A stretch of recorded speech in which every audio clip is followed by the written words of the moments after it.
Hank Sheinkopf is a spokesperson for Teamsters Local 237. Hank, is it the parents' responsibility to make up for these budget cuts that we're seeing? Kind of idiotic. I mean, what do people pay their taxes for if not for their children to be protected as they go to school every day? The school safety agents in New York City seized close to 7,000 weapons last year. And just yesterday, frankly, an 11-year-old was found to be dropping a gun off right in the vicinity of a public school. You can't protect children if you don't have trained professionals doing the job. I want to dive into the budget cuts, if I can, with you, Hank, for a bit here. So it's $110 billion, a major budget there to be cut from sanitation, library education, and migrant services, putting the city on track to have less than 30,000 officers. Again, this is the lowest number since the 90s, by the way, operating at 36,000. Sanitation department, meaning, hey, trash is not being picked up on the side of the road, ultimately continuing spiraling into the education. Where do you see this going? And again, the handling of this by the mayor, do you squarely put this on Eric Adams? Do you put this on the federal authorities, the Department of Homeland Security, when it comes to the migrant crisis affecting New York City? Well, Adams walked into a miserable set of circumstances. His predecessor, Bill de Blasio, was atrocious. The city was in serious trouble financially. Capital budget was completely without any money. It was so bad that he probably won't be able to build a school for another couple of years. That being said, cutting school safety agents makes absolutely no sense whatsoever.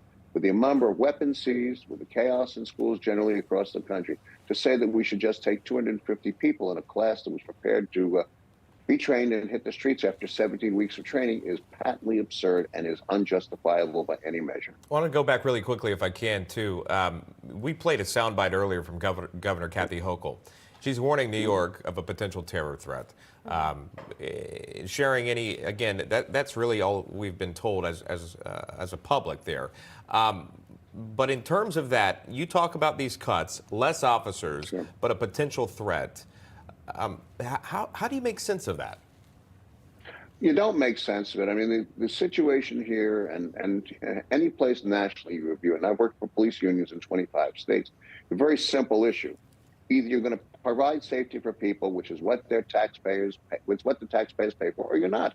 And if you're not going to do that, and you're not going to have sufficient personnel in schools and in other locations, crime is going to go up and people feel unsafe. And, you know, the truth is, too, you can't have crime if you have nobody to report it to, so politicians will be able to say, well, it's really not so bad. But in reality, it will be so bad. Those are the facts of life. You can't have it both ways. I think rightfully so, just with seeing the increase in hate incidents all across New York City and cities all over the country. Parents obviously are very concerned about their kids when they leave to go to school. Are they going to be okay? One parent writing on X, "It's time to vote red, New York City." Another user writing, "How can parents afford to watch their kids when they are busy working 2 jobs to pay the bills? Sounds to me like it's time to abandon public schools and get more fiscally responsible." Balanced budgets. I mean, do you see parents stepping up and actually volunteering, or do you see some sort of revolt happening because it's simply not possible for them? It is not possible for parents who are supporting families, particularly parents of children at the lower levels of our economic scale, to suddenly show up and say, by the way, we're here. Not going to happen. It is up to the city to provide services that protect our children, our schools, and our teachers, and parents. It's not going to work. And no one's going to show up and say, by the way, I have nothing to do all day long but take the position of a school safety agent, a trained individual who was permitted to detain people with reasonable cause and to do the job that makes some sense. You cannot have parents saying, oh, yes, we're here and we're going to seize weapons. It's patently ridiculous.